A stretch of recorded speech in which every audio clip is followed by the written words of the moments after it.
Eh, me escuchan bien, ¿verdad? Sí. Sí. Bueno, muchas gracias a todos por estar aquí presentes. Lo lamento mucho, pero me van a tener que escuchar ya que vinieron, se lo buscaron. Así que,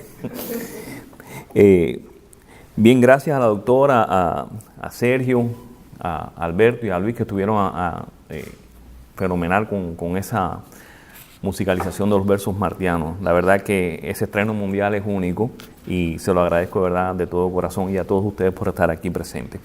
Estamos celebrando el natalicio 167 de José Martí y bueno, qué mejor momento aquí en Imago, esta imagen precisamente que tiene que ver con toda la literatura hispana y esa promoción que hay en la juventud, en tratar de hacer de los jóvenes que se interesen por la lectura, ¿no? Y captar esa atención, eso es importante. De manera que, bueno, el tema que me ocupa esta noche es precisamente la poética de la muerte, el sacrificio y la cruz en Martí, que es el primer ensayo que está en ese libro que se titula José Martí a la lumbre del zarzal. Todo desde el punto de vista muy simbólico, por supuesto, en la obra martiana. O sea, cada una de las palabras, cada una de los símbolos que están allí están sujetos a un profundo contenido semántico como era el maestro en el manejo del lenguaje y ese conocimiento que tenía también de la cultura en sentido general. El tema de la muerte, desde la más alta antigüedad, se ha configurado en un gran tema para filósofos, poetas, escritores de todo tipo, ya sea porque es enigmática, por lo misteriosa que resulta, o por ser la gran enemiga más temida de los hombres. De manera que todo, de alguna manera, hemos hablado, todos los poetas, todos los escritores, sobre el tema de la muerte a lo largo de la historia de la humanidad. Ha sido siempre una preocupación, de modo que perecer siempre ha estado en la mente de los hombres por esa cuestión de no saber qué es lo que hay en el más allá, esta cuestión de no poder controlar el destino, ¿no? Y la misma muerte en sentido general. El siglo XIX, que es el siglo en el que vive Martí, es por antonomasia llamado el siglo de la muerte. O sea, era un tema que estaba bien presente en todos los poetas, en artistas, en pintores, en cantantes, en todos estaban este tema que era bien importante. De modo que la muerte, esa inevitable, esa encrucijada en la que se ven inmersos todos estos artistas, era algo que no dejaban de plasmar en sus obras en sentido general. En el caso de Martí, que adquiere, igual que en el romanticismo tardío que llegó a América, el mismo tema de la muerte que venía desde Europa también, bueno, pues los poetas aquí, los artistas aquí en América lo asumen de una manera también muy diferente a como se veía en Europa. ¿Por qué? Porque la grandilocuencia de la naturaleza, de todo este ambiente que había en América, muy diferente al de Europa, al del viejo continente, pues le añade nuevos medios, nuevas formas de pensar y de ver el mundo al artista en sentido general. Y Martí, a diferencia de sus coetáneos, aunque hereda ese mismo pensamiento, esa misma idea de la muerte a través del romanticismo, pues se deslinda un poco de sus coetáneos precisamente porque está inmerso en toda una cuestión social e histórica que, a diferencia de los demás artistas, bueno, pues no tenían ese fundamento, esa sazón dentro de su obra. Este es un hombre que, como sabemos, todo cuanto hizo fue por el bien, no solamente de Cuba, sino también de América en sentido general. De manera que la obra poética de Martí, la muerte, cuando hablamos de ella, se topicaliza de forma general en todo su quehacer literario. Sin embargo, es un tema que no se puede ver sin abordar el tema del sacrificio mismo y particularmente asociado al símbolo cruz en toda la obra martiana. Cualquiera de nosotros que se plantee, yo creo que estábamos hablando ahorita con Sergio allí, inmiscuirse, zambullirse en la obra martiana siempre va a encontrar un raro sabor, ¿no?, ante la historia de este hombre. ¿Por qué? Porque su muerte fue horrible, porque fue horrible su vida de angustia, como decía la doctora, de soledad, de agonía, de servicio, de deber, de paciencia, de perseverancia, de fatiga, de olvido de sí y de gloria al final. Para servir en este sentido, la voluntad que lo guió a saber estuvo en ese sentido, en ese querer siempre servir a los demás aún cuando los desconocía. No importaba que fuera cubano o el que fuese, era un hombre que siempre estaba dispuesto. Y esa vida precisamente de vicisitudes y del sacrificio por el bien común y por la patria, es la que le lleva a decir en algún momento un poco, un pensamiento muy premonitorio, ¿no?, en la que dice que yo moriré sin dolor, será un rompimiento interior, una caída suave y una sonrisa.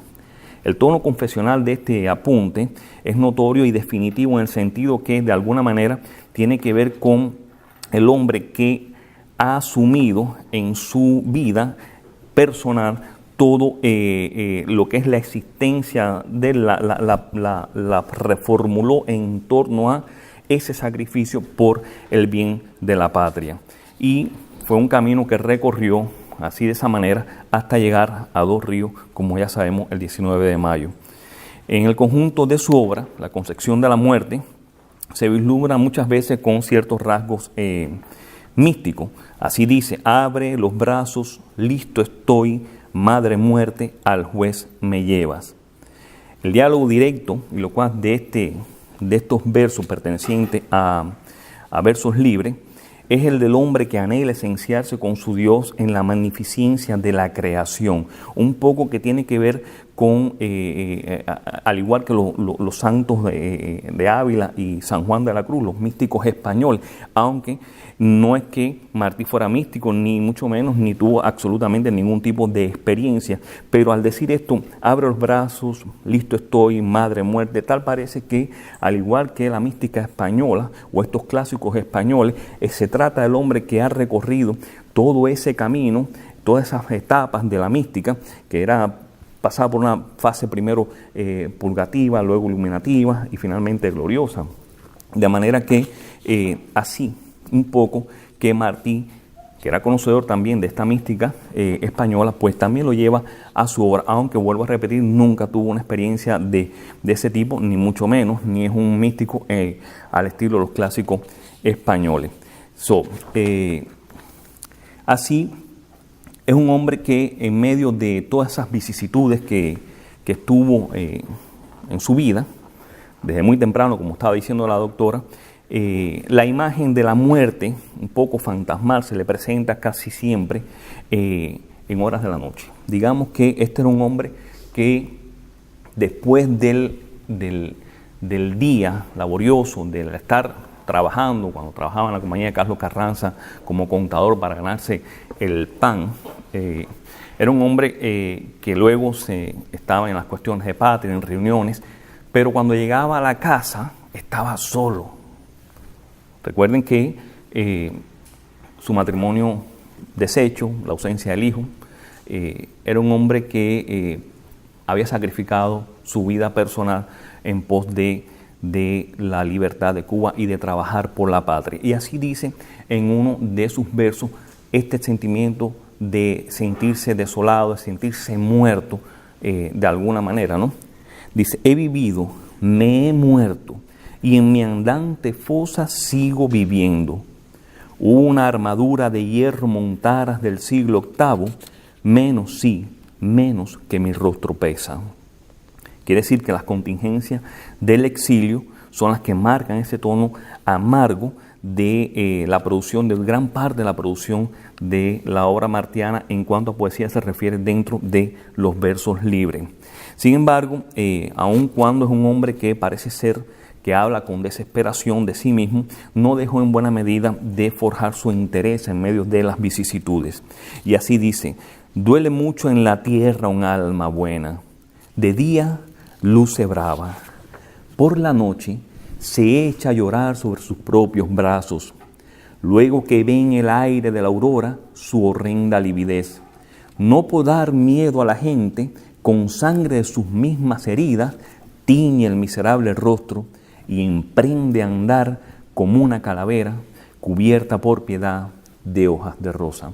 O sea, este es un hombre que se sabe de alguna manera que está muerto en sí mismo. O sea, es un hombre que, para que el cual esta dimensión nuestra tangible, pues sí, era importante, pero eran tantas las cosas que quería lograr y tantas las vicisitudes por las que estaba pasando, que sencillamente se sentía muchas veces de fallecer en cuanto a las fuerzas personales. Y así lo dice: mi mal es rudo, la ciudad lo encona, lo alivia el campo inmenso. Otro más vasto lo aliviará mejor. Y las oscuras tardes me atraen, cual si mi patria fuera la dilatada sombra. O sea, estamos hablando de un hombre que en medio de esa vida, ese lamento, dentro de estos versos, que está virtiendo tarde en la noche, que era el momento en que realmente se ponía a producir literatura, no lo hacía durante el día, era muy poco lo que hacía durante el día en cuanto a literatura, o sea, personal. Escribía epístolas, escribía periodismo, pero básicamente en lo que eran sus versos libres, estos versos que nadie los conoce, que él nunca los sacó a la luz, sino es hasta Gonzalo de Quesada quien nos viene a publicar, es realmente donde está el meollo de la vida íntima de José Martí. Es allí donde él se abre el corazón y lo vierte sobre las hojas. De manera que aquí los vocablos, por ejemplo, en este verso rudo, encona, alivia, son vocablos específicos que vienen a desembocar en una tristeza desgarradora y que son vertidas sobre el papel. Y así dice, en ese ámbito personal, muy privado: lo que me duele no es vivir, me duele vivir sin hacer el bien. Mis penas amo, mis penas, mis escudos de nobleza. No a la próvida vida haré culpable de mi propio infortunio, ni al ajeno goce envenenaré con mis dolores. Buena es la tierra, la existencia es santa, y en el mismo dolor razones nuevas se hallan para vivir, y el goce sumo, claro como una aurora penetrante. Es decir, que a pesar de lo triste que se siente, de ese corazón desgarrado por todas las cuestiones estas del día, cotidianas, de patria, personales, etc., a pesar de eso, el hombre dice que ama la vida. O sea, se siente muerto de alguna manera, pero sabe que la vida es santa.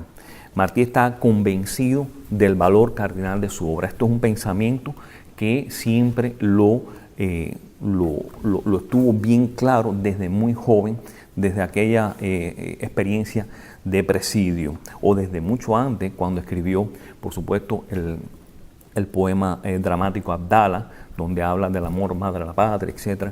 El Diablo Cojuelo, que es aprovechando un poco la libertad de prensa que había decretado el general Dulce, y aprovecha y le da su latigazo a la colonia. O un texto también de juventud como El presidio político en Cuba, que fue importantísimo y que, dicho sea de paso, es un texto que lanza justamente en el corazón de la metrópoli. No fue en Cuba, sino en la deportación hacia España, donde escribe el presidio político en Cuba, y allí le deja saber a los españoles, allí en Madrid, lo que estaba sucediendo en sus colonias de ultramar, que mucha gente no lo sabía. De manera que este hombre encontró en la adversidad las energías necesarias para fortalecer su espíritu. Y así dice: el dolor es la fuerza. La hermosura perfecta es el dolor. Como de un crimen se sufre de gozar. Como una mancha queda en el cuerpo el beso victorioso de la mujer astuta. Triste y vano es el aplauso con que el hombre premia a quien lo halaga o doma. Y cuando al mundo, cual mesalina de gozar cansada, revela su fealdad, el alma en fuga crece, luce al volar, abre el espanto, claridades magníficas, el gozo corrompe el alma, el dolor la eleva. De manera que es preciso, ahora que llego a este punto, de detenerme en una de las vertientes también sobre el tema de la muerte, o sea, del dolor, del sufrimiento y de la muerte, o sea, que conlleva la muerte en sentido general, y es una de las vertientes de la obra martiana que ha dado mucho que hablar y es el tema de llegar a la muerte a través del suicidio. Y así tenemos un poema en versos libres titulado El Padre Suizo. De los pocos poemas que tienen versos libres tienen título, este es uno de ellos, en donde dice: ve bravo, ve gigante, ve amoroso loco, y las venenosas zarzas pisa que roen como tóxigo las plantas del criminal en el dominio lóbrego donde andan sin cesar los asesinos. Ve que las 6 estrellas luminosas te seguirán y guiarán, y ayuda a tus hombros darán cuantos hubieran bebido el vino amargo de la vida. Este es un poema, como dije, titulado El Padre Suizo, donde Martí justifica el suicidio de este hombre. Este es un hombre que era un inmigrante europeo. Martí se basa en el poema en un cable que leyó en el Arkansas, en el Gazette, un periódico de la época, y a partir de ahí coge un exergo y lo pone allí y se inspira y hace este poema que se titula El Padre Suizo. Se trata de un hombre que cogió a sus 3 niños menores y los tiró a un pozo, y bueno, allí y luego se tiró él y se suicidó, se mataron los 4. Y Martí lo llama Espíritu Supremo, ve bravo, ve colosal, o sea que estos 6 estrellas luminosas son los ojitos de las niñas, te guiarán y que te darán fuerza a todo aquel que justifica por el hecho de haber bebido el vino amargo de la vida. O sea, la inmigración en aquel momento era bien fuerte y los inmigrantes eran muy maltratados en muchísimos aspectos. Ahora bien, Martí coge este tema de alguna manera para recrear ese mundo del inmigrante europeo, y nos pudiera hacer pensar también en esta cuestión del suicidio, de llegar a la muerte a través del suicidio, de aquella carta de juventud que le escribe a Rafael María de Mendive, su maestro, en la que le está diciendo: trabajo ahora 6 horas, desde las 6 de la mañana a las 8 de la noche, y gano 4 onzas y medias que entrego a mi padre. Este me hace sufrir cada día más y me ha llegado a lastimar tanto que confieso a usted con toda la franqueza ruda que usted me conoce, que solo la esperanza de volverlo a ver me ha impedido matarme. La carta de usted de ayer me ha salvado. Algún día verá en mi diario que se desapareció, y en él que no era un arrebato de chiquillo, sino una resolución pesada y medida. Claro, estamos hablando de un muchacho de juventud que está diciendo estas cosas cuando estaba en la finca de la Nábana, que el padre lo tenía trabajando muy fuerte. Esta actitud cambia después esa visión de él respecto al padre. El padre casualmente fue el que dio todas las carreras para sacarlo y buscar el modo de conmutarle la pena aquella por el destierro, porque en las canteras que el muchacho no iba a resistir. De manera que sucede con el Padre Suizo, y hablo de este tema, de esta carta también, porque Martí justifica de alguna manera lo que hizo el Padre Suizo, pero no era más que para justificar las condiciones en que vivían aquellos inmigrantes. En el caso de este señor que se mató, del Padre Suizo, este señor, realmente hoy sabemos que lo que estaba loco, o sea, tenía un problema mental. Realmente él no tenía absolutamente ninguna necesidad económica, había llegado de Europa. O sea, los demás, mucha gente sí vinieron embaucados por sus representantes en Europa que le prometieron villas y castillas aquí y que el dinero estaba aquí, que pululaba. Y cuando llegaron aquí se dieron cuenta que no era así, fueron a parar a barrios marginales, donde vivían en tugurios, etc. Pero no era el caso de este hombre que se había logrado comprar un terreno ahí en Arkansas con dinero que había traído de allá de Europa, y vivía bien sencillamente. Era una persona enferma, se enfermó mentalmente, empezó a extrañar su tierra, sus costumbres, sus amigos, no sé, según dicen algunos de los textos que pude leer de la época, las historias clínicas, o sea, los reportajes clínicos de la época que salieron. El caso es que no se mató porque estaba pasando el trabajo del mundo como inmigrante, sino porque realmente fue un enfermo y lo que hizo fue un asesinato. Martí usa el tema, lo recrea de alguna manera, lo cambia, lo tergiversa, O sea, cuando uno lee de verdad la historia de qué fue lo que sucedió con este individuo y su familia, a partir del testimonio de la propia mujer, que varias veces trató de matarlas y cosas por el estilo, según lo que pude leer. De manera que justifica de alguna manera esto, pero es un momento, es una etapa de su vida, sobre todo en esta cuestión de juventud. Porque después cuando leemos La Edad de Oro, ahí en La Edad de Oro, que ahorita estábamos mencionando y que a Sergio le gusta tanto, y que es un libro magnífico, que lo ha leído de juventud, desde niño, hay textos increíbles allí dentro de La Edad de Oro con respecto a la vida. Y así dicen algunos de ellos: nadie debe morirse mientras pueda vivir para algo, mientras pueda servir para algo. Y la vida es como todas las cosas, que no debe deshacerla, sino el que puede volverlas a hacer. Es como robar, deshacer lo que no se puede volver a hacer. El que se mata es un ladrón. O sea, aquí hay todo un cambio absolutamente de actitud en cuanto al tema del suicidio, que ha dado tanto que ver en la obra martiana, sobre todo porque hacia final de su vida, en los últimos 2, 3, 4 años, ustedes pueden leer en todo el epistolario martiano cómo él continuamente está hablando de que ya para mí es hora. O sea, yo sé desaparecer, pero no desaparecerá mi pensamiento conmigo, y cosas por el estilo, cosas que han dado pie a toda esta cuestión de que si salió en un suicidio casi romántico al campo de batalla. Ciertamente desobedeció a Gómez, es verdad que Gómez le dijo no salgas de aquí, se montó en el caballo, pero bueno, es algo que es impensable, un hombre que ha armado una lucha, que ha lanzado a todo un pueblo a la lucha, ¿cómo me voy a quedar de atrás? Yo creo que el principio era bien honorable en ese sentido.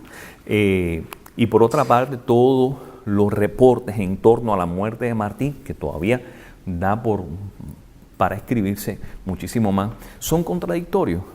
Lo mismo los hermanos de la Guardia, Ángel de la Guardia y su hermano, dieron su versión sobre lo que había sucedido en aquel momento. Gómez da su versión también. Jiménez de Sandoval, el coronel español, da su visión. El práctico español, que dice que fue el que remató a Martí, también da su versión. Y todas son absolutamente contradictorias. Años después de la muerte de Martí, Jiménez de Sandoval culpa a Gómez de la muerte de Martí. Y le escribe una carta diciendo: es increíble cómo tú pudiste caer en una emboscada como la que caíste, ¿no? Ciertamente, estamos hablando de que Máximo Gómez era el militar, uno de los militares más importantes del siglo XIX, que se hablaba, su nombre sonaba en los círculos militares europeos. Y aquí también, ciertamente. Entonces, este es un hombre que cae él mismo lo dice en una carta: nunca me había visto en lance tan comprometido, dice en el diario. O sea, lo cogieron desprevenido. Bueno, eso es tema de otro costal, como digo yo. Pero a saber, Martí también se sabía de alguna manera condenado a muerte físicamente, digámoslo así, por todas las tantas maluqueras o morideras, como él mismo le llamaba. Recuerde que a raíz de la cadena que llevó en presidio, le causó una cadena que pasaba de la cintura hacia el tobillo, y ese golpe de cadena al caminar, aun cuando estuvo muy poco tiempo con la cadena, pero fueron 6 meses o algo así, es bastante, al diario, arrastrando aquello, pues le causó una lesión inguinal, sarcocele. Algunos médicos hablan por ahí del tema específicamente, de la cual estuvo padeciendo toda su vida, a pesar de que tuvo 3 operaciones, 3 cirugías al respecto, nunca se recuperó de eso. También tenía problemas digestivos, problemas respiratorios, tenía una llaga en una de las piernas también que nunca se le curaba. O sea, eso en el plano físico. En el plano sentimental, recordemos entonces su matrimonio resquebrajado, la ausencia de su esposa, la ausencia del hijo, de ese Ismaelillo al cual le dedica un poema extraordinario. Y en la parte, digamos, ya político-social, la década del 80 recorre así de un tirón todas estas cuestiones que le estuvieron en contra a Martí, que fue precisamente, bueno, estuvo bajo la vigilancia de la David Company, Detective, de la David Company también, o sea, de la Pinkerton y la David, que eran pagadas por la Capitanía General de La Habana para vigilar a todos los cubanos. El cónsul español también tenía su servicio de inteligencia sobre Martí, sobre todos sus colaboradores. Y todas estas cuestiones tuvo que lidiar también no solamente con un enemigo externo como era el español, sino también con personas dentro de las filas cubanas que aún siendo patriotas, aún siendo queriendo la libertad de Cuba, pues cuestionaban, ¿por qué no?, su liderazgo y su pensamiento con respecto a algunas cosas que debían hacerse para la libertad de Cuba. De manera que esa década del 80 es bien convulsa, desamor, desencuentros, traiciones, agobio, y termina con un atentado aquí en Ybor City que lo puso al borde de la muerte. O sea que era un hombre que realmente tenía mucho de qué cuidarse por el entorno en que estaba. Y los españoles lo sabían, los cubanos lo sabían. Hay una ruptura también con Gómez en el año 84 y con Maceo, justamente cuando querían armar aquel famoso plan Gómez-Maceo, que consistía en llevar la guerra a Cuba desde el extranjero y liberarla, hacer la famosa invasión, que siempre fue el sueño de los generales, y luego erigirse a una especie de dictador militar cuando tomaran el poder. Cuestión con la que Martí no estuvo de acuerdo, y sobre todo porque recién había terminado una guerra en el 78, estamos hablando del 84, y el país había sufrido muchísimo tras largos años de lucha, donde no existía, o sea, el espíritu, más mínimo espíritu para volver a pasar por lo mismo.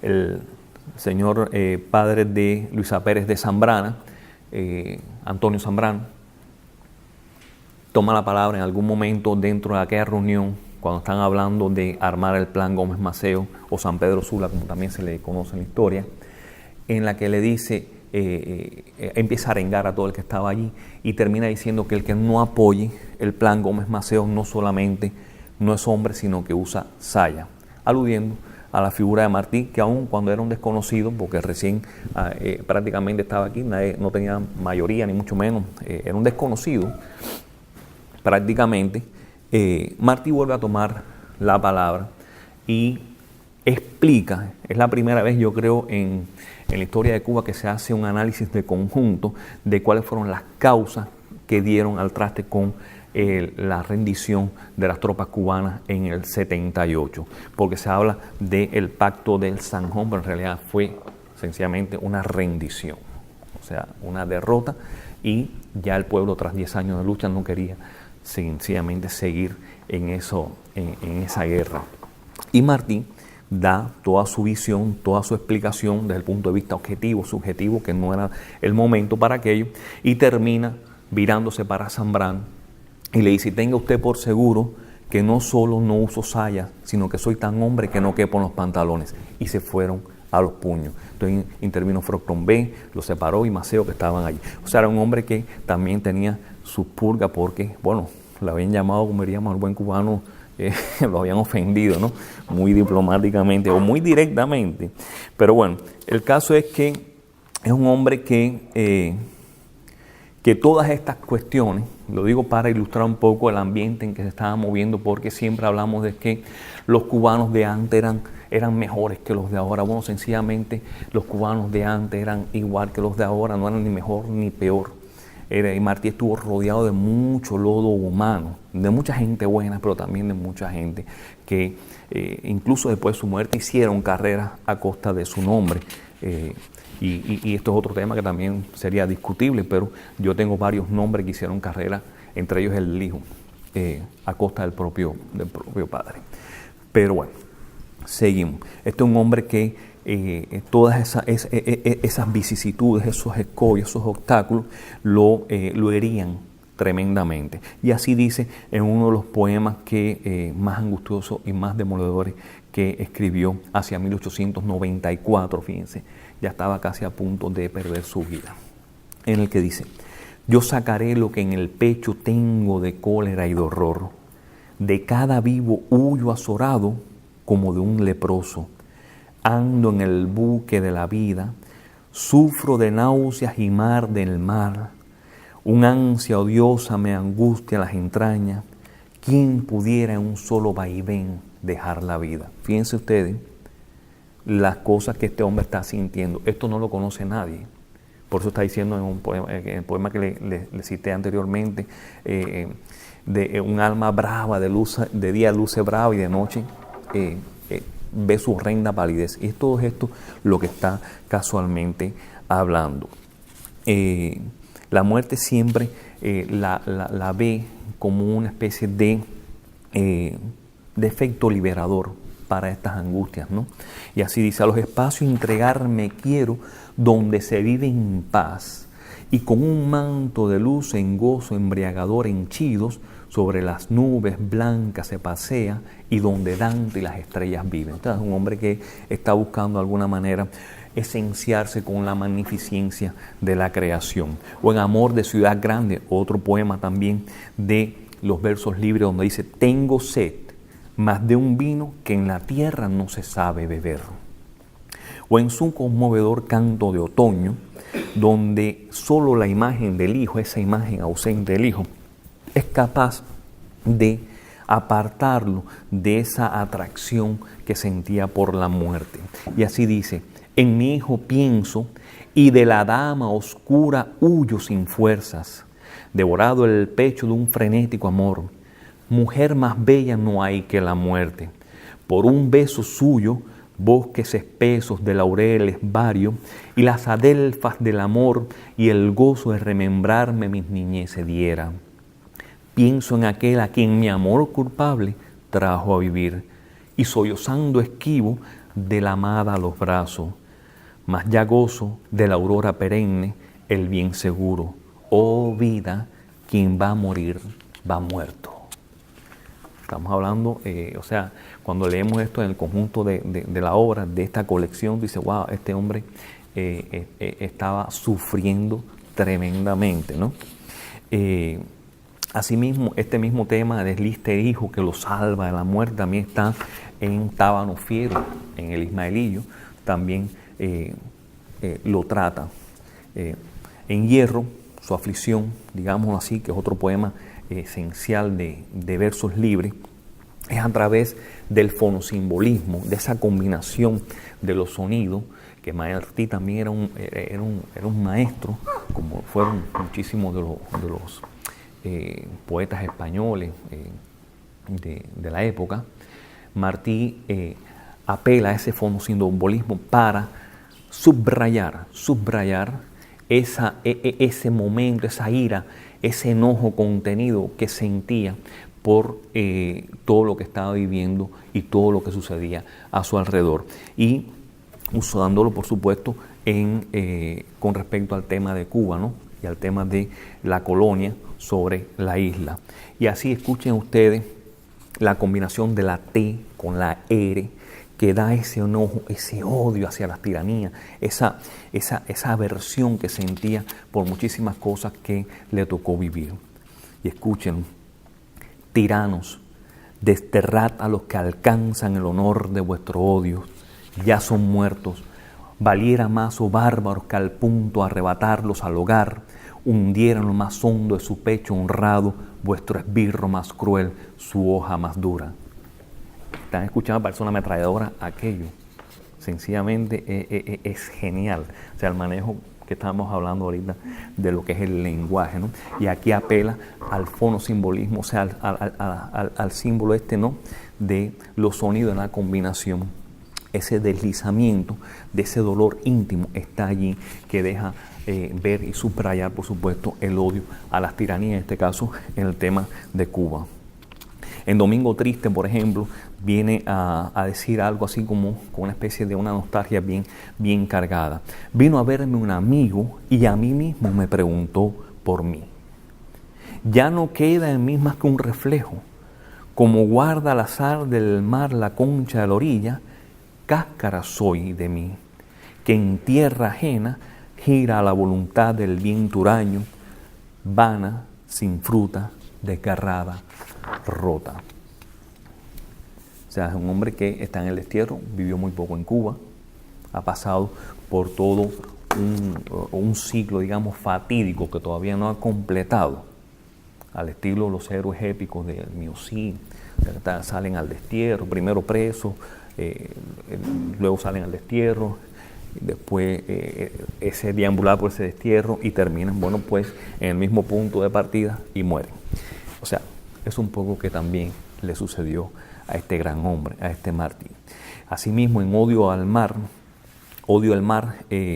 vuelve a repetir la misma idea, que yo voy muerto es claro y a nadie importa, y ni siquiera a mí, pero por bella, ígnea, varia, inmortal, amo la vida. O sea, a pesar de que es un hombre que está sentido espiritualmente, si lo coge, no sé, Sigmund Freud diría, bueno, tú estás muy mal, ¿no? Estás a punto, no sé qué código le pondrían, si una depresión de esa muy continuada, muy fuerte, pero ciertamente era un hombre que sí, me imagino que tendría mucho que deprimirse viendo tantas cosas que podía hacer y que los demás también podían hacer y que sencillamente por voluntades ajenas no lo hacían, o por egoísmo, por lo que fuese.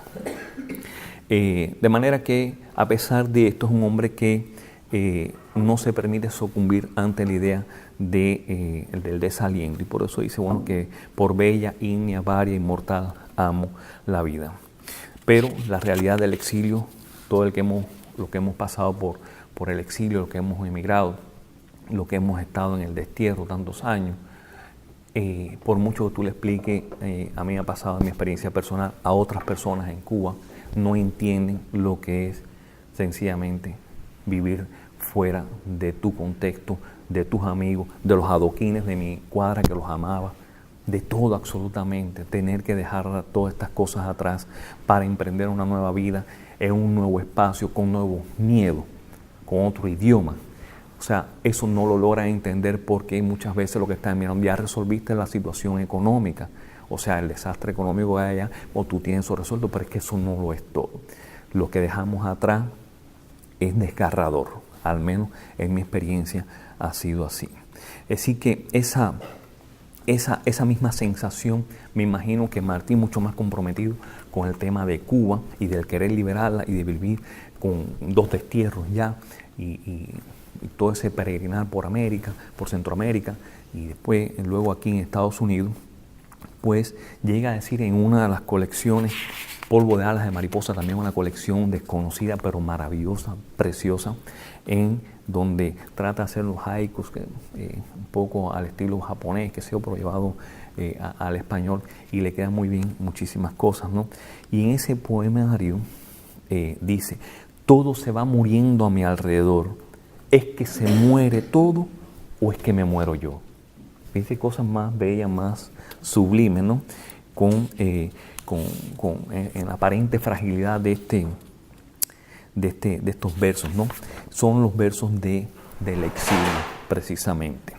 Es el testimonio, digamos, más entrañable de lo que estaba viviendo, al punto de que era tan preocupante, tan doloroso para él, lo que había pasado el pueblo de Cuba, sobre todo en los últimos años, y que habían terminado una guerra con la rendición, y mucha gente había venido al exilio, otros disgregados de manera general en la diáspora, en España, en Francia, en América, llega a decir en esta colección específica, Polvos de alas de mariposa, donde dice, de enfermo no me digas, ni de moribundos, sino de tanto bravo sin ejército, sino de tanto muertos sin sepulcro.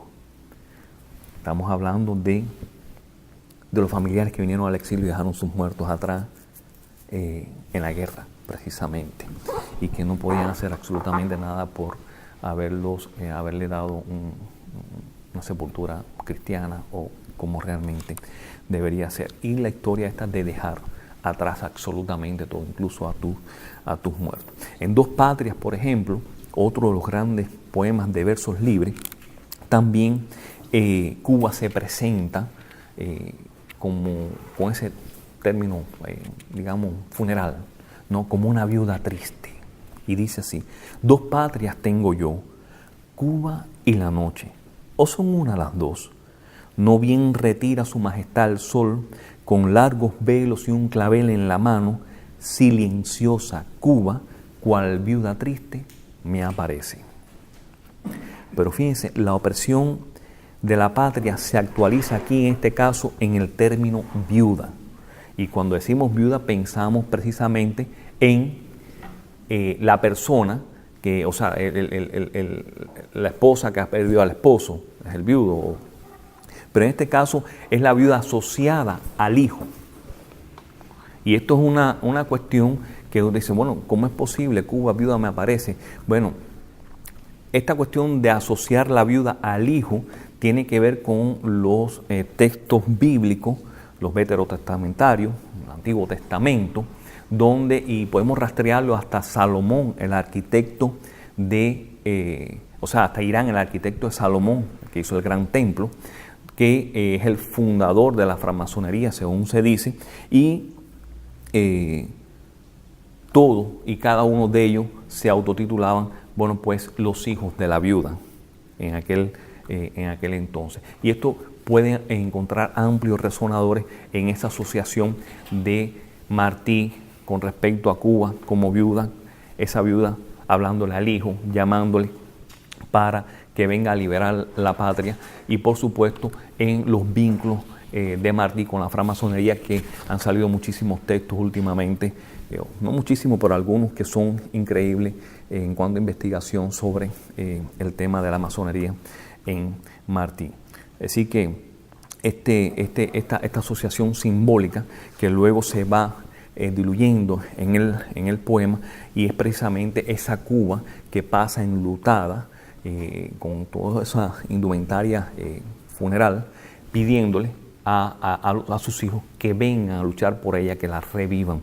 O sea, es un tema que está muy bien llevado en este sentido dentro del poema. Dice: cual bandera que invita a batallar, la llama roja de la vela flamea, las ventanas abro ya estrecho en mí, muda, rompiendo las hojas del clavel, como una nube que enturbia el cielo, Cuba, viuda, pasa. O sea, Cuba te está recordando continuamente en la mentalidad martiana de que está enlutada, de que está muerta, de que le falta algo, que cosa es esencialmente la libertad. Y por supuesto, es una cuestión de la convocatoria a ese querer luchar por la patria, y a ese querer la libertad que se necesita, que es necesario. Así que de manera que la sublimación de la patria en este sentido es algo que fue muy sagrado en el caso martiano. Por otra parte, en los versos sencillos, ya Martí va a ofrecer un poco en algún momento una visión más plástica de la muerte, que aunque un poco caricaturesca, bueno, pues no podemos pasar por alto tampoco. Y así dice: yo tengo un paje muy fiel que me cuide y que me gruñe, y al salir me limpia y bruñe mi corona de laurel. Para explicar más adelante que mi paje, hombre de respeto, al andar castañetea, y él a mi paje chispea, mi paje es un esqueleto. O sea, es un poco jocoso. Yo creo que es uno de los pocos momentos en la obra martiana, en sentido general, en que hace uso del humor dentro de su literatura. Nada de lo que escribió Martí fue gracioso, todo era muy serio. Los únicos momentos que yo considero que hay cierto humor, bueno, pues en El Diablo Cojuelo y en estos versos. En más ninguna otra. Sí, correcto. O sea, son muy pocos los momentos bien establecidos dentro de la obra martiana en que él hace uso del humor. Y bueno, en el caso, para referirse a la muerte, bueno, pues mi paje es un esqueleto. que está allí continuamente, es la muerte que lo persigue. Ahora bien, Martí, al igual que, o sea, no hay nada más atroz que esa visión de la muerte, que era aquella persona, aquel personificación, no sé, con aquellos velos largos, negros, con la guadaña en la mano, o la flor del sueño en algún que otro caso, según se ve por algunos artistas. Y esto es algo que data de la era cristiana, los primeros cristianos. Esto es algo que data bien de atrás, tiene mucho más de 2000 años esta imagen. Y Martí la hereda también con esos mismos halos de misterio que encierra la muerte de los primeros siglos cristianos, o sea, de los primeros años. Y así dicen Cantos de Otoño: bien, ya lo sé, la muerte está sentada a mis umbrales, cautelosa viene porque su llanto y su amor no apronten en mi defensa, cuando lejos viven padre e hijo. Al retornar ceñudo de mi estéril labor, triste y oscura, con que a mi casa de invierno abrigo, de pie sobre las hojas amarillas, en la mano fatal la flor del sueño, la negra toca en ala rematada, ávido el rostro, trémulo la miro, cada tarde aguardándome a mi puerta.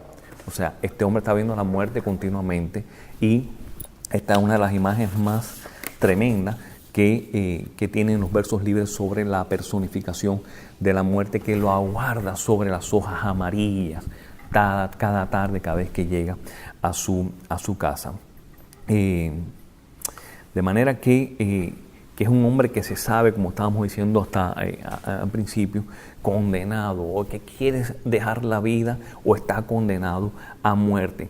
Lo que sucede es que tenía un alto honor, o sea, una alta conciencia en cuanto a la labor que hacía, que no quería de alguna manera terminar sin dejar conclusa su obra mayor, que era luchar por la libertad de Cuba.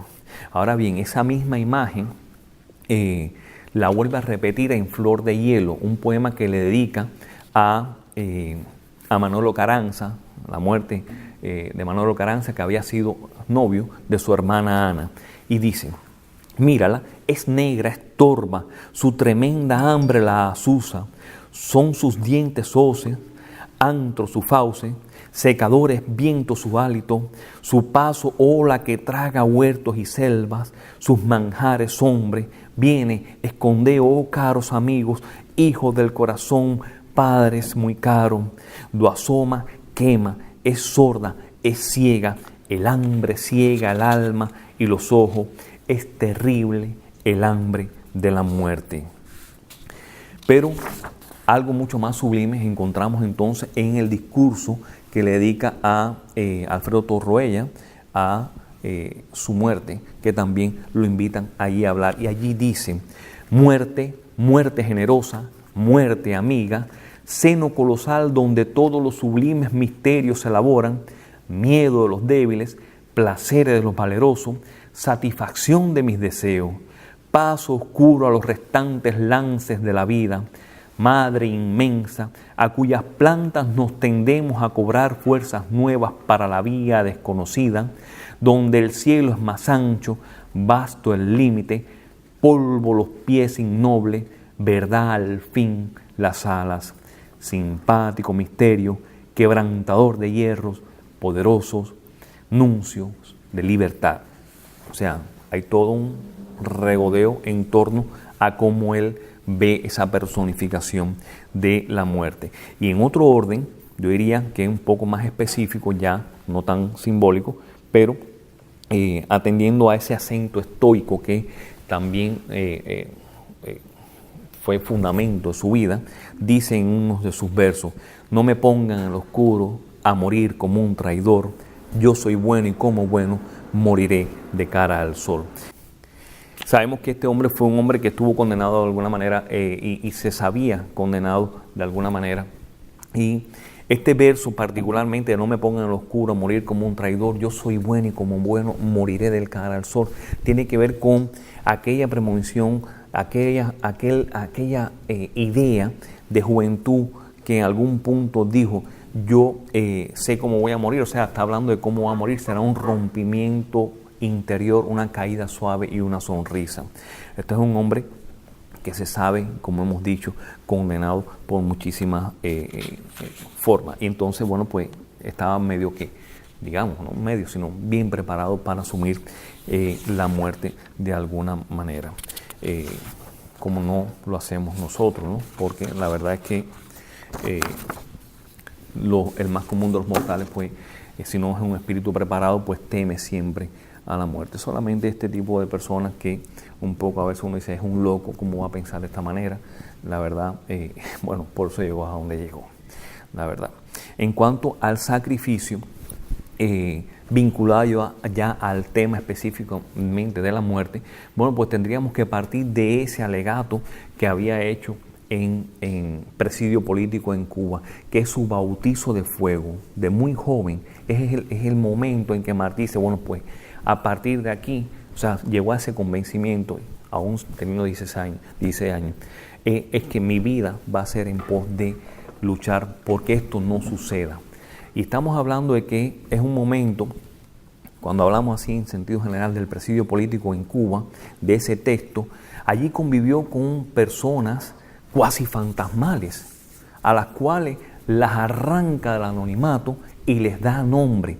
Y tenemos, por ejemplo, a el joven Delgado, a Juan de Dios Socarrás, el condenado político Ramón Rodríguez, el negrito Tomás, el niño Lino Figueredo. O sea, son personas que conviven con él en el presidio y este hombre los pone en su texto y los inmortaliza. ¿Para qué? No solamente para describir lo horrendo que era su vida, sino a partir de esa vida hay una especie de denuncia extraliteraria más allá de la literatura para hacer ver lo que sucedía tras los muros carcelarios de la isla, pero no solamente tras los muros, sino fuera, del otro lado de los muros, donde la isla de Cuba era una prisión absolutamente grande bajo el dominio español. Es decir que en ese momento en que él está describiendo esa experiencia de presidio, llega a decir, Dante, fíjense si fue esto tremendo, me lo imagino trabajando, o sea, no tengo la idea de cómo podemos estar trabajando en esas condiciones en una cantera, allí en San Lázaro, picando piedra con todo ese polvo y esas cosas, ¿no? Y, por supuesto, la soldadesca española agitándote, muévete con la piedra y estas cosas. Llega a decir, Dante no estuvo en presidio. Si hubiera sentido desplomarse sobre su cerebro las bóvedas oscuras de aquel tormento de la vida, hubiera desistido de pintar su infierno, lo hubiera copiado y lo hubiera pintado mejor. Estamos hablando de algo tremendamente doloroso. Al punto es que esa experiencia de presidio de 16 años lo marcó de por vida, ya no solamente en la salud, sino también psicológicamente. Y fue algo que nunca olvidó. Y aquí en esta colección Versos Libres también toca ese tema en un poema capital dentro de la colección que es Poliqueverso. Allí dice, sí, yo también desnuda la cabeza de tocado y cabello, y al tobillo una cadena lurda heme arrastrando entre un montón de sierpes que revueltas sobre sus vicios negros parecían esos gusanos de pesado vientre y ojos viscosos que en hedionda Cuba de pardo lodo lento se revuelcan. Pues bien, este poema nos evoca, nos trae a la memoria aquella fotografía de joven vestido con la indumentaria del preso que le manda a la madre, o sea, totalmente pelado, con la cadena casualmente puesta, y así lo dice, sí, yo también desnudo la cabeza y en el tobillo una cadena lurda me arrastrando. Una cadena lurda, esto es un neologismo, lurda, de procedencia francesa, lourd, que significa recio, pesado, Pero fíjense ustedes que es una palabra que la adecua, y crea este neologismo, por supuesto, al español. Pero es para dar ese sentido de lo recio, de lo pesado, de lo amargo, de lo doloroso que es la prisión. Y así llega a decir años después en este mismo poema: y aún me aterro de ver con el recuerdo lo que he visto una vez con mis ojos, y espantado póngome en pie cual emprender la fuga. Recuerdos hay que queman la memoria, zarzales la memoria, mas la mía es un cesto de llama, a su lumbre el porvenir de mi nación preveo. Fíjense si fue realmente algo que marcó a este hombre de por vida, el tema de la prisión, que, como digo yo, fue el bautizo de fuego. A partir de ahí él dice: yo voy a luchar por mi patria. Y aquí en este poema, en este apartado específicamente de Polique Verso, dice: zarzales la memoria, mas la mía es un cesto de llama, a su lumbre el porvenir de mi nación preveo. Y esto es netamente bíblico, que es una de las cosas que están precisamente en toda la obra martiana, en toda la poesía martiana, el simbolismo bíblico. Recordemos aquella manifestación que Dios hizo a Moisés en una llama, en una zarza, ¿no? En medio de unas llamas que no se consumían por el fuego, para nombrarlo libertador del pueblo israelita que estaba bajo la esclavitud de los egipcios. Bueno, pues así mismo Martí usa el mismo símbolo, el mismo motivo, y se comisiona en medio de esa lumbre, ¿no? Ese cesto de llama que es la memoria, en medio de la zarza ardiente, para comisionarse, para erigirse de alguna manera en el libertador, en el que sabe, en el que está consciente que es el elegido para encauzar la libertad de la patria. O sea, si para Martí, los israelitas, Dios habló desde la zarza ardiente, bueno, pues para Martí también de alguna manera hay una inspiración para encaminar la libertad de Cuba, o sea, una especie de nombramiento, de autonombramiento, digámoslo así, para llevar a cabo una obra que ha sido delineada poéticamente a la lumbre del zarzal, que es como yo titulo este libro. Y es a partir de este verso, casualmente, que lo hago. Así dice en algún que otro momento que todas las grandes ideas tienen su gran nazareno. Fíjense toda la terminología bíblica que también va utilizando. Y dice: en esta tierra no hay más que una salvación, el sacrificio. No hay más que un bien seguro que viene a sacrificarse, la paz del alma. Todas las desventuras comienzan en el instante en que, disfrazado de razón humana, el deseo obliga al hombre a separarse, siquiera sea la desviación imperceptible del cumplimiento heroico del deber. El martirio, he ahí la calma. Y había una fórmula que seguía en este sentido, que de carácter ético, por supuesto, que decía: sirve y vivirás, ama y vivirás, despídete de ti mismo y vivirás. De manera que es un hombre que estuvo pensando casualmente todo el tiempo en cómo servir al otro, al prójimo, al próximo, que es lo que significa la palabra prójimo, el próximo, el que está más cerca de mí. De manera que dice en algún otro momento, para subrayar este legado ético: es ley maravillosa de la naturaleza que solo esté completo el que se da, y no se empieza a poseer la vida hasta que no vaciamos sin reparo y sin tasa, en bien de los demás, la nuestra. O sea, ahí está ese sentido de el sacrificio en pos de los demás. Ahora bien, esa disposición del sacrificio, que es de honda resonancia cristiana en toda su dimensión histórica y dogmática del término, también está bien delimitada aquí en estos versos, sobre todo en Yugo y Estrella, un verso un poema que muchos conocen y que casualmente en Cuba, a partir de de una carta, si mal no recuerdo, de Jesús Suárez Gallor al hijo. Le dice, léete Lluvia de Estrellas. Jesús Suárez Gallor, que murió con el Che en Bolivia y que era uno de los comunistas más acérrimos que había en aquel entonces, le manda a leer al hijo este poema, Lluvia de Estrellas, como si fuera símbolo de la obra comunista, ¿no? O socialista, una cosa bien loca, ¿no?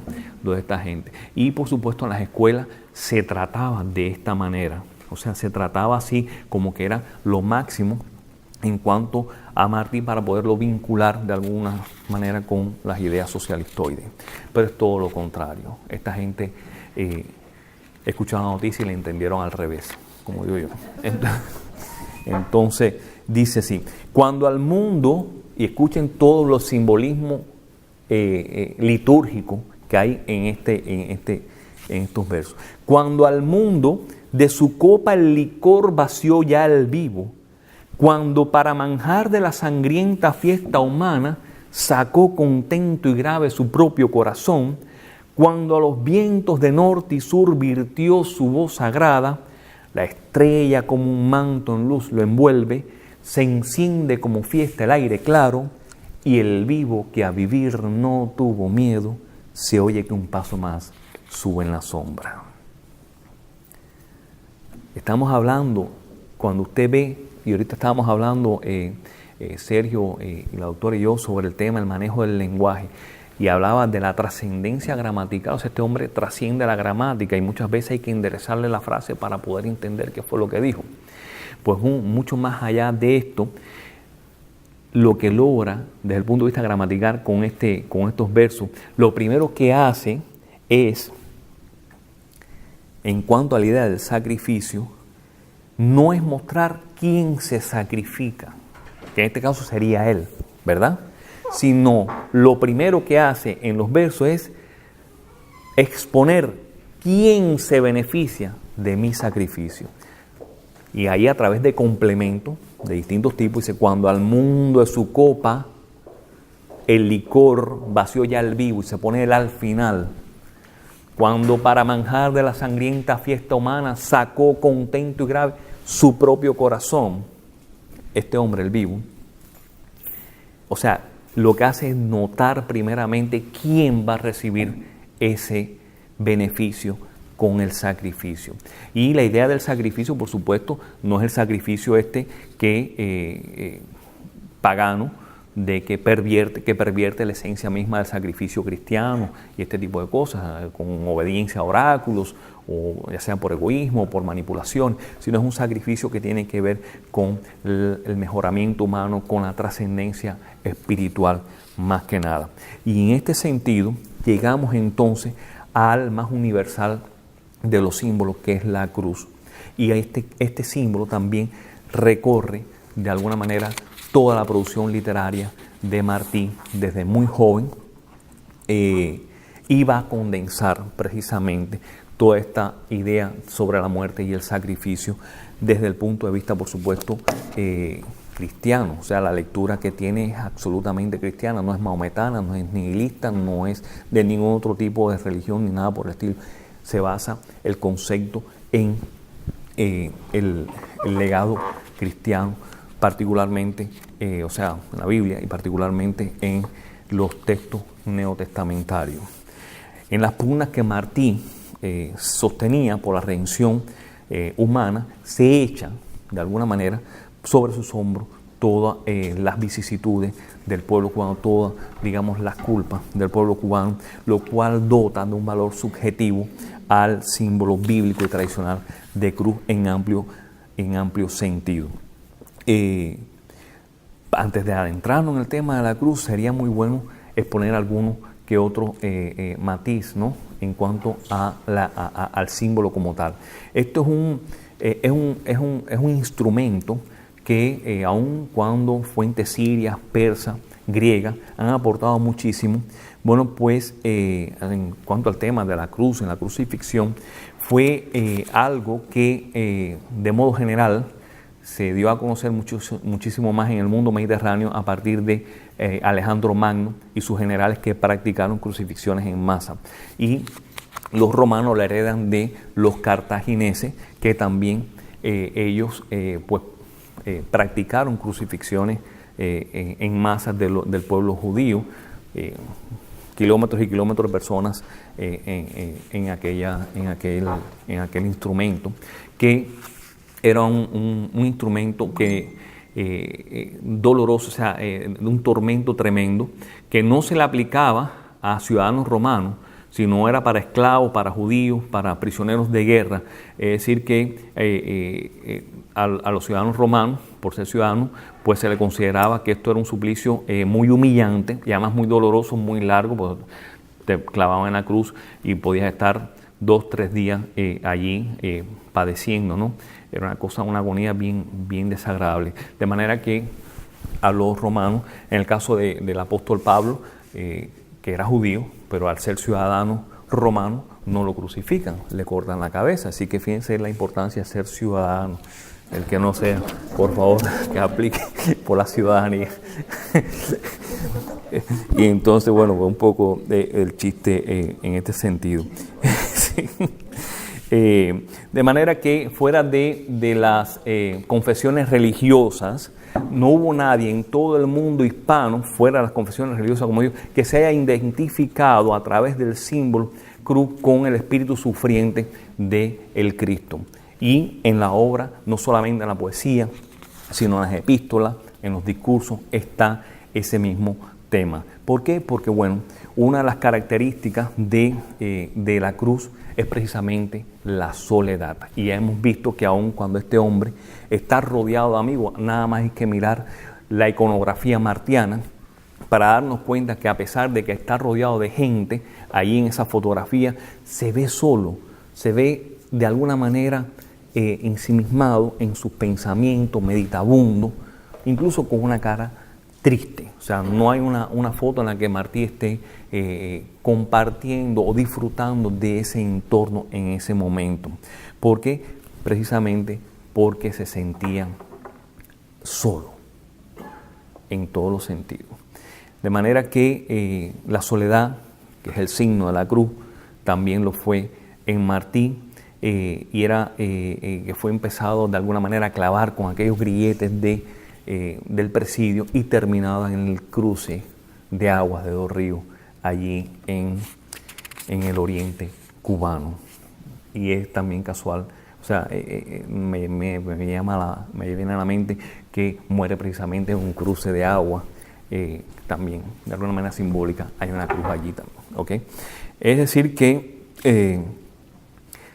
este es un símbolo que recorre absolutamente toda la obra martiana, y lo dice así: yo tomo mi cruz humildemente y la rocío con las amargas lágrimas del desconocido, y ayudaré a este pueblo, a Venezuela, en su trabajo.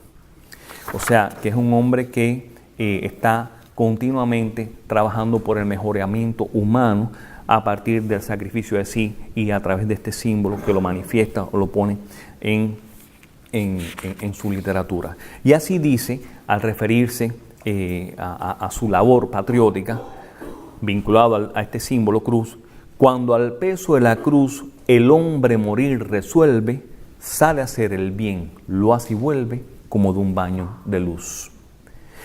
Y en otro aspecto también, un poco que la lectura tendría un sentido más escatológico, diría: y se verá en derredor de mi sepulcro un vapor como de mirra y de luz, y una flor nueva se abrirá en la cruz. Ya aquí no es, por supuesto, la cruz del sufriente, sino la cruz transfigurada, que distingue el altruismo del poeta y de todo su pensamiento. En la sección En casa, en patria, llega a decir el Calvario primero y luego la luz resplandeciente. El Calvario primero y luego la cruz resplandeciente. Es una especie de que asegura, ¿no? Después de tanto transitar por todo ese sacrificio, bueno, pues un poco que la victoria espiritual, como se supone que se adquiere a través del sacrificio en la cruz. De manera que el valor simbólico y tradicional de este símbolo, que puede ser muy bien rastreado en la obra martiana, yo diría que el mismo comienzo desde el punto de vista poético está en un verso de Juventud 1, versos de juventud, escrito en México hacia 1875, donde dice: un leño se cruzó con otro leño, un cadáver Jesús hundió la arcilla, y al resplandor espléndido de un sueño cayó en tierras del mundo a la rodilla. Un siglo acaba, nace otra centuria, y el hombre de la cruz canta abrazado, y sobre el vil cadáver de la injuria el universo adora arrodillado. O sea, ahí está desde el punto de vista poético todo el tema de la cruz. Sin embargo, yo diría que la parte, esto desde el punto de vista poético, físicamente, yo te diría que la cruz, como símbolo en la obra martiana, en la vida martiana, con esa presencia, viene más bien de aquella cruz que él le mandó desde España a Trinidad Valdés, la esposa de Sardá, una cruz de bronce que le mandó de regalo y que hasta hace algún tiempo estuvo ahí en el Museo del Abra, pero como todas las cosas en Cuba ya no está. Hace de un tiempo a esta parte se desapareció la cruz junto con el biblión que leyó Martí, tampoco están allí. Pues bien, Trinidad no sabía que estaba recibiendo un símbolo, o sea, no sospechaba en lo absoluto que estaba recibiendo lo que iba a ser realmente este hombre, que era un símbolo del que había elegido estar en su vida de una manera especial. Y así, poco a poco, en los versos de circunstancia y muchísimo en las papelerías también del maestro, pues se escucha o se lee unos versos de circunstancia, de inmigración, tales como los que le dedica a Leonor García Vélez. Y le dice: mi abuela. Sí. Mi abuela. Sí, tu abuela, ya, sí, verdad que sí. Leonor, ¿lo ves? Los pies ensangrentados, rota la frente y el alma en cruz pasea. Ruge su pensamiento agitado, como la mar que contra los barcos lea, y con olas de sangre al aire corta, pura sombría exhorta, rumbo al cielo, oh dolor, la gran idea. Se refiere a aquel 7 de mayo del 80, cuando el general Calixto García había desembarcado en Cuba, y bueno, pues aquello terminó en fracaso porque no existían las condiciones para volver a comenzar una lucha. Y a Martí en este momento lo tildan de loco porque enseguida emitió una circular a los cubanos arengando a todo el mundo que la inminencia del triunfo estaba ya ahí. Y bueno, cuando esto fue un fracaso y el general tuvo que entregarse, pues entonces dijo: este loco, ¿cómo es que alborotó toda la inmigración con esto, no? Porque había mucha gente que sí quería luchar por la independencia. Y le costó ese gran silencio, esa gran soledad que después lo rodeó muchísimos años. Así que dice en algún momento: dejar la cruz para morir clavado en ella es mejor que llevar en estas noches de las almas en que forcejamos vanamente la grave luz al hombro, la grave cruz al hombro. Es un momento en que estamos hablando del símbolo como el propio martirio cristiano. En otro momento dice: feliz aquel que en bien del hombre muere, en yo sacaré lo que en el pecho tengo, para subrayar más adelante. Así, para nutrir el fuego eterno, perecen en la hoguera los mejores, los menos por los más, los crucifixus por los crucificantes. Fíjense aquí el uso del término, el cultismo, crucifixum, no es mera ganancia de estilo, ¿no?, para lograr determinadas sílabas dentro del verso, sino es más bien el recurso léxico-semántico que denota con toda intención la selectividad de ese sacrificio. Y así dice en ese mismo poema: los viles a nutrirse, los honrados a que se nutran los demás de ellos. Para el misterio de la cruz, no a un viejo pergamino teológico se bájese al corazón de un virtuoso. Y dentro de ese mismo poema surgen, a mi entender, uno de los versos más sublimes que se hayan podido escribir en lengua castellana. Y es aquel que dice: padece mucho un cirio que ilumina. Y tiene que ver precisamente con su vida, con esa labor, con ese laboreo, ¿no?, de patria y ese sacrificio en pos del bien común de su pueblo. Pensemos en la vela desgastándose, ¿no?, para darle luz a otro a costa de su propia vida.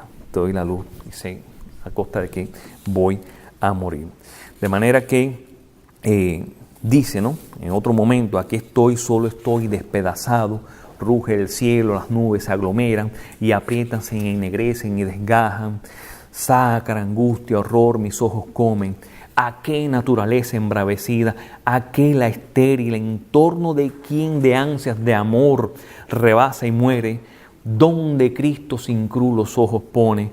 ¿Dónde, oh sombra enemiga? ¿Dónde Lara digna por fin de recibir mi frente? ¿En pro de quién derramaré mi vida? De manera que este es un símbolo y un deseo de este hombre del querer esenciarse, ¿no?, en la magnificencia, como he dicho, de la creación, pero a partir de una labor específica que en pos de ese mejoramiento humano, de esa libertad del pueblo cubano. Y así dice también: alegremente el peso eché del infortunio al hombro, en algún que otro momento. Y en los poemas Entre los hombres dice, recreando un poco este tema de la cruz y del sacrificio: echaba al tigre el bárbaro romano, a los fieles a Cristo, y a los hombres se echan los nuevos mártires ahora. Fíjense cómo recrea toda esta cuestión de la arena romana y la contextualiza y la actualiza con el tema de Cuba. Y en algún que otro momento también dice: yo me he visto las manos y los pies tan rotos como si me los hubieran clavado en la cruz. O sea que es un hombre que está continuamente pensando y llevando ese pensamiento a través de un símbolo específico y universal, como fue el símbolo redentor o de sacrificio que fue la cruz. Dice: no hay pena cual la de amar a un pueblo solo y cautivo que vive clavado vivo a lo lejos de la mar. Ya aquí hay una inversión, ya no es él el crucificado, sino es Cuba la que está crucificada. Y en algún momento, bueno, pues dice, pero ¿cómo podrá el crucificado bajar de la cruz? Eso es lo que hacemos los cubanos de afuera, desclavar al crucificado.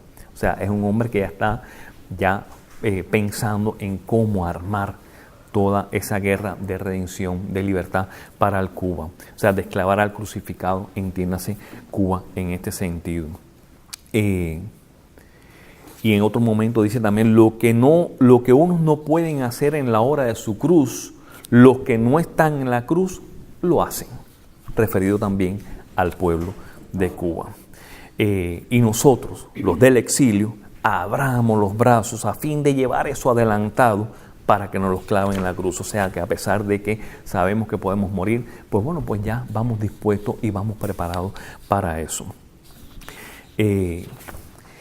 Una de las cosas más importantes que yo diría es el texto que se refiere en la famosa carta a Roacollazo, donde habla de este símbolo, ¿no? Acuérdense que se suscitó todo un altercado a partir de que Martí nombrara, hicieron alusión en su discurso con todos y para el bien de todos de el libro de Raúl Roa, de A Pie Descalzo, donde es un libro que realmente es muy pesimista y que no convenía en los momentos en que Martí está arengando a los cubanos del exilio para poderse organizar y llevar la lucha a Cuba. Y sale este libro que muy importante, donde habla de todas las vicisitudes que se pasaron en la guerra del 68. O sea, era bien pesimista, describe cómo los cubanos sin zapatos, sin comida, cómo murieron de enfermedades, etcétera, etcétera. Y Martí, por otro lado, está tratando de unificar, de juntar, porque a los cubanos es difícil unificarlos, unirlos, pero por al menos juntarlos, ¿no? En esta idea de la libertad de la patria, pues sencillamente menciona este libro y fue uno de los grandes, yo diría, uno de los errores martianos, si se le puede ver porque a Roa lo querían muchísimo el exilio. En aquel, era un patriota, era un tipo que lo tenían en un pedestal todo el exilio cubano. Y Martí, bueno, pues no tuvo la delicadeza de quedarse callado al respecto, con todas sus razones, pero eso generó la famosa carta aquella con Collazo, que se retan a duelo en algún momento, y le dice él a Collazo, a raíz de este incidente: no le han dicho que en el Cayo Hueso me regalaron las trabajadoras cubanas una cruz. Creo, señor Collazo, que he dado a mi tierra, desde que conocí la dulzura de su amor, cuanto hombre puede dar. Creo que he puesto a sus pies muchas veces fortuna y honores. De manera que él describe lo que había sucedido en una de las tabaqueras aquí en Los Cayos, que le habían regalado a las mujeres de la tabaquería una cruz hecha con conchas de mar, preciosa. No sé dónde está la cruz esa tampoco, pero bueno, se la regalaron y estuvo aquí en la oficina de Nueva York muchísimo tiempo, hasta después de su muerte recogieron todas las cosas. Pero bueno, creo que me permito cerrar estas apostillas del tema de Collazo y del sentido general de la cruz con aquellas palabras en las que dice él también a Collazo: creo que no me falta valor necesario para morir en su defensa, o sea, de la patria. Quiero que conste, unas palabras que también dice en algún momento, que por la causa de Cuba me dejo clavar en la cruz.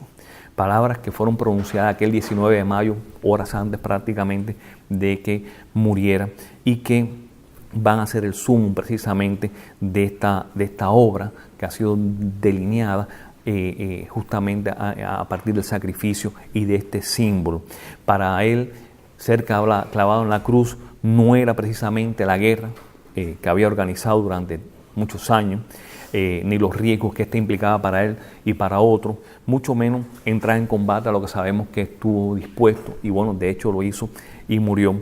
Creo que lo esencial, ser clavado en la cruz, como dice él, era que se le había pedido que partiera al exilio, donde iba a ser mejor y más útil, porque allí iba a poder prevalecer, preparar las expediciones, recaudar fondos y estas cosas. De manera que ser clavado en la cruz era justamente el símbolo, ¿no? La idea esta que le da a ese símbolo toda la dimensión, y es el testimonio mucho más misterioso y amoroso que puede haber dado hombre alguno por la redención de su pueblo. Y es el único momento, este momento en que muere ahí en el 19 de mayo del 95, en el cruce de agua de Dos Ríos, es el momento en que se encumbra toda su obra y lo convierte en el único gran libertador muerto en combate por la redención de su pueblo. Muchas gracias a todos por escucharme.